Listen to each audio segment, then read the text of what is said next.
Y'all, this family drama belongs on the Maury show. And you know what we're cheersing to today? The Maury show, because that shit was my life when I was a kid, okay? I still sometimes YouTube like little clips and stuff to watch it because I loved Maury. I actually had a very big crush on Maury when I was a kid. I was like, oh, I have no hair to tuck my hair in my ear. Did you see how awkward that was? I was like not one hair was moved. Anyways, I thought he was like, I'm like, he's like attractive for an old man. And now I'm old and I'm like, oh, he wasn't actually that old probably. Anyways, cheers. How rude, I almost drank without you. I'm ahead of schedule today. I'm about 30 minutes ahead of schedule. Not to brag, but y'all better keep up. My uncle got his girlfriend, oh my God, his girlfriend pregnant. I don't know why, bro. My mind just went somewhere else that it was within the family and I freaked out. My uncle got his girlfriend pregnant. That's totally normal. Okay. When they were both 15. Oh my God, little babies. His family and her family insisted that they get married after they both graduated. They ended up dropping out. 2 years later, they had 2 more children. Then, oh my God, that's a lot of kids. So at 17? At 17, you had 3 children? You're still children. I'm not judging. Do what you gotta do. 2 years later, they had 2 more children, and then she decides that she's too young to be a mother and leaves him with all 3 children.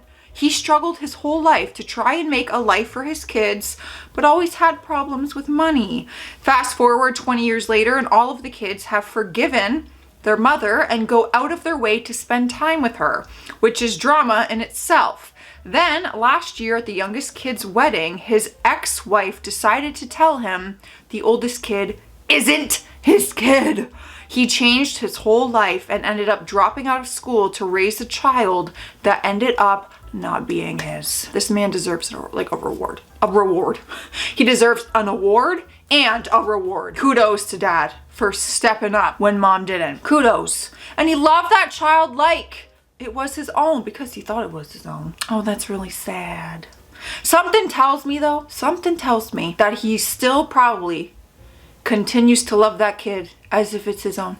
Something tells me he's got that kind of heart. My cousin, who was something like 25 at the time, to be 25 again, and had been in and out of prison more than once by then, was caught stealing from my grandmother's house at a family gathering. She publicly confronted him and moved to grab back the stuff he was making off with, and he responded by throwing a pottery jug thing at her. At grandma? Not grandma. She was knocked backwards. Oh, grandma, against the mantle where there were lit candles. Tell me she dies. I'll cry. Proceeded to catch fire. The mantle or grandma then stepped right back forwards and beat the crap out of him while still on fire before finally taking off her flaming shawl and stomping it out. I've got to say, the sight of a little old lady in flames and stepping back forwards to deliver retribution was pretty badass. That is very badass. Very. That is the type of woman I strive to be. Okay? That is the exact kind of grandmother I want to be. But I don't want kids, so I really don't want to be a grandmother. But like, when I'm that age, that is badass. The rumor is that my grandmother dug up her father's ashes because she believed he'd rather be elsewhere. Well, daughters know best, maybe. It's more likely that she just never put them in the box that was buried and kept them in the trunk of her car instead. But no one really knows, and she claims to not hear us when we ask. Subsequently, we only have an educated guess as to where his ashes are. This is an interesting rumor. Either way, even if she forgot to put them in the box that are buried, like, at least she still has them. Maybe she did that on purpose. Maybe she wanted the ashes and she's like, nah, man, you think you're getting buried underneath the ground? No, we said till death do us part, baby. And after. Like, I don't know why it's just till death do us part. What about the afterlife? Like, if I'm grandma in that situation and we've grown our lives together and you're gone first, those wedding vows are still in place. You're with me. Ashes cuddling you in the bed next to me. Like, you're stuck with me. What do you mean? That's really sad and cute. Maybe like something really sinister is going on here and I've turned it into this really cute story. Anyways, my great aunt left my great uncle, so your great aunt and uncle, for just uncle. She basically left her husband to marry her nephew, who is over 20 years her junior. None of her children talk to her anymore, and my uncle was basically cast out of the family. Rightfully so. Everybody considers it a huge tragedy. She left her husband to marry her nephew. This is illegal. Okay. My aunt is the basis of most of it. She married at like 17 because she was pregnant. She was in a fist fight with her sister-in-law in front of us, a bunch of 5 to 8-year-olds that ended in us not seeing our cousins until we were teenagers. Once we reconnected, she started saying things about my family to our extended family in Mexico and elsewhere. We stopped talking to them after they accused my dad of trying to kiss one of her kids who was 18 and a known liar among the kids. She also had a kid by her ex-boss that her husband is raising because he's a good guy. There's a lot to unpack here. I feel like this is more Jerry Springer vibes than the Maury show. There's a whole lot of drama going on in there. There's a lot of moving parts. Man, my family's starting to look a little better over here. I'm just kidding. My mother remarried when I was a senior in high school. Her husband's son, about my age, fell in love with and married my mother's sister's daughter. To clarify, thank God, my stepbrother is married to my first cousin. Ooh. Their kids don't help make Christmas any less awkward now that my mom and my aunt are both grandma to the same kids. Oh, that's weird. Y'all just can't date anybody else. There are so many people in this world. You know what I mean? Like, I totally get you can't control who you fall in love with, but it's like, I feel like we can have some kind of control. Maybe we just don't put ourselves in that position to even allow ourselves to fall in love with a kind of relative, you know? My friend got tired of her golden child stepsister mooching off her Netflix account after they had a petty argument over the phone. The sister called a friend screaming at her about what a witch she is, talking about how she'll never amount to anything and how she's just a waste of space. Meanwhile, the sister is $60K in debt in student loans. Oh, and she dropped out in her final year. My friend decided she'd had enough. She then also changed the password to her Hulu and Amazon Prime accounts too, cutting her spoiled sister off further. After her sister exploded, my friend simply texted her saying, "You could always pay for your own accounts." The sister's response was so priceless.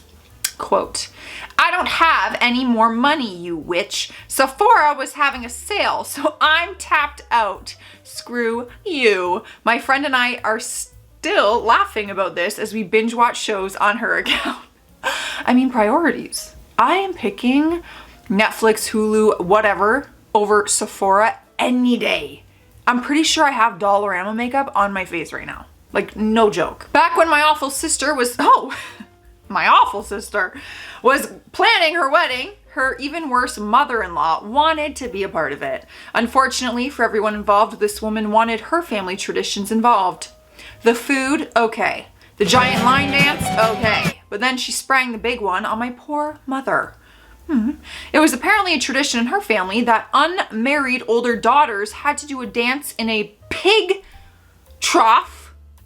I'm sorry? At the reception. No, I need proof. I need proof that this is some kind of tradition. Well, my sister and brother-in-law thought that would be hilarious, being that I was the only unmarried older daughter. So funny. My poor mom was getting torn down by this mother-in-law because it was just a joke that was repeated and insisted on in every single phone call. Oh, it was a joke. Hilarious. Meanwhile, my mom is just trying to protect me from that spectacle and wasn't telling me. But finally, I saw her crying and she told me what was going on, but there was one thing they weren't counting on. At that point, I was only a short time out of a horrible relationship. I didn't remember how to say no yet, but I did remember how to say, "I'm taking you all down with me." And oh boy, did I ever come up with a genius plan. I told the mother-in-law that I'd be happy to do the dance in front of her entire family. Undressed, and only undressed. Suddenly, it wasn't so funny anymore. Eventually, they all shut up about it, but that was the last time that woman ever spoke to me. It's been 12 years, by the way. That smooth move. Good play. What if I actually agreed to do that? You're actually going to get a trough and pigs at your wedding? Fine, I'll call your bluff. Bring it. Put me in there. Put on some music. I'll dance and snuggle those pigs. I like that. Poker face. They had a poker face. He called her bluff. I vibe with that. About a year ago, my cousin and his girlfriend announced they were getting married and set the date for about 3 months away. The wedding comes, and the day after, my cousin and his new bride announced that they found out they were pregnant a week before. About a month goes by, and suddenly we hear the news from my cousin's mom. The bride cheated on my cousin just before the wedding with her ex-husband, and she doesn't know whose baby it is. Maury show content. You are the father, bro. Those moments lived for them. Then my cousin broadcast this to our whole family. A month or two after this revelation, my cousin gets drunk and he and his wife have a fight about the paternity of the baby. My cousin had agreed not to get a paternity test. Huh? Why? You don't want one? But apparently it was still an issue with him. His new wife then decides to put every detail of the fight on Facebook, but only posts enough to make herself seem like the victim. I'm not saying my cousin isn't at fault. My family is still talking about the drama. Maury, you gotta get back out there. You gotta be solving these cases and letting us know if they are or they are not the father. Guys, my mind, I almost said one of the dumbest things I've ever said before. I can't even tell you. It's so dumb. I was about to say, why is it always the paternity test on the dad? Like, you are and you are not the father. They never do, like, you are not the mother. Joce, how are babies born? Like, literally my mind actually, I almost said that out loud. You guys don't judge me. I mean, you have every right to judge that. That was so stupid. Anyways, my mind caught it just in time. And then I told you anyway. I remember when we stayed with my sister-in-law one time and I bought 2 weeks worth of food with one paycheck from my fiance. She told us, the way you guys stock food like this is disgusting. You should only buy what you need. I said, hey, you never know what is going to happen. What if next week we can't afford food? Her answer made me want to scream.